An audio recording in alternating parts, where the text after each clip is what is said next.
ಇನ್ನು CM ಸಿದ್ದರಾಮಯ್ಯನವರಿಗೆ George ಶಕ್ತಿ ರಾಜೀನಾಮೆ ಕೊಡಕ್ಕೆ ಹೋಗಿದ್ರು ಅನ್ನೋದೆಲ್ಲವೂ ಕೂಡ ಸುಳ್ಳು ಅಂತಾರೆ ಪೊನ್ನಣ್ಣ. ಏನದು ನಿಜ ಅಂತ ಹೇಳಲಿಕ್ಕೆ ಸಾಧ್ಯನೇ ಯಾರಾದ್ರೂ? ಸಿಎಂ ಮತ್ತೆ ಜಾರ್ಜ್ ಆತ್ಮೀಯರು, ನಿಜ. ಜಾರ್ಜ್ ಮತ್ತೆ ಸಿಎಂ ಆತ್ಮೀಯರು, ಅದರಲ್ಲಿ ಯಾವುದೇ ಡೌಟ್ ಇಲ್ಲ. ವಿರೋಧ ಪಕ್ಷದವರು ಇದನ್ನ ಹರಡಿರಬಹುದು ಅಂತಾರೆ ಪೊನ್ನಣ್ಣ. ಇಂಧನ ಸಚಿವರಾದಂಥ KJ ಜಾರ್ಜ್ ರವರು ಮುಖ್ಯಮಂತ್ರಿಗಳಿಂದ ಅಸಮಾಧಾನಗೊಂಡಿದ್ದಾರೆ, ಕೆಲವು ನಿರ್ಧಾರಗಳನ್ನು ಕೈಗೊಳ್ಳಲಿಕ್ಕೆ ಹೋಗಿದ್ರು ಅಂತ ಹೇಳುವಂಥದ್ದನ್ನು ನೋಡ್ತಾ ಇದ್ದೆ.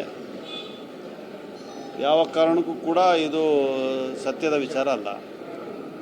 ಈಗಾಗಲೇ ಮಾನ್ಯ ಸಚಿವರು ಅದನ್ನು ಭಾಳ ಸ್ಪಷ್ಟವಾಗಿ ವಿಧಾನಸಭೆಯ ಸದನದಲ್ಲೇ ಅದನ್ನು ಮಾತಾಡಿದ್ದಾರೆ, ಅದು ಸ್ಪಷ್ಟೀಕರಣ ಕೊಟ್ಟಿದ್ದಾರೆ.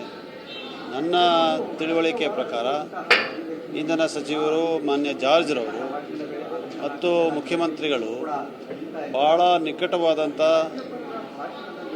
ಸಂಬಂಧವನ್ನು ಹೊಂದಿರ್ತಾರೆ. ಭಾಳ ಆತ್ಮೀಯರಾಗಿ ಎಲ್ಲ ರೀತಿಯಾದಂಥ ಕೆಲಸಗಳನ್ನು ಜೊತೆಯಲ್ಲೇ ಮಾಡ್ತಾಯಿದ್ದಾರೆ.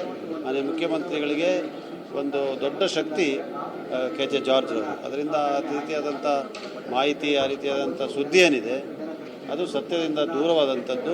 ಇಂಧನ ಸಚಿವರಾದಂಥ ನೋಡಿ, ಇದು ಸಂಗತಿ.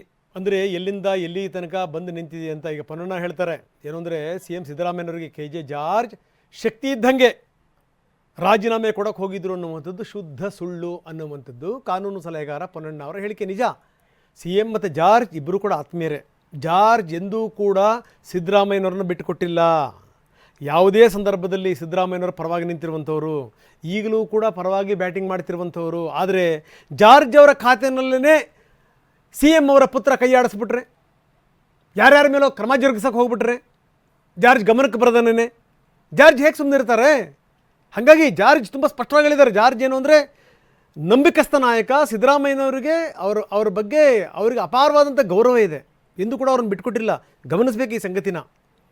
ಅಂಥ ಜಾರ್ಜ್ ಹೇಳಿದ್ದೇನು ಅಂತಂದರೆ, ಆಯಿತು, ನನ್ನ ಖಾತೆನಲ್ಲಿ ನೀವು ಕೈ ಆಡಿಸ್ತಿರಲ್ವಾ, ನಾನು ರಾಜೀನಾಮೆ ಕೊಡ್ತೀನಿ, ನಿಮ್ಮ ಜೊತೆ ನಾನು ಇರ್ತೀನಿ, ಆದರೆ ಮಂತ್ರಿಯಾಗಿ ನಾನು ಇರಲ್ಲ. ಇದು ಜಾರ್ಜ್ ಎಂದೂ ಕೂಡ ಸಿದ್ದರಾಮಯ್ಯನವ್ರನ್ನ ಬಿಟ್ಟುಕೊಟ್ಟಿಲ್ಲ. ಈ ಸಂದರ್ಭದಲ್ಲೂ ಕೂಡ ಅದೇ ಮಾತನಾಡಿದ್ದಾರೆ, ನಾನು ರಾಜೀನಾಮೆ ಕೊಡ್ತೀನಿ, ಬಟ್ ನಿಮ್ಮ ಜೊತೆಗಿರ್ತೀನಿ.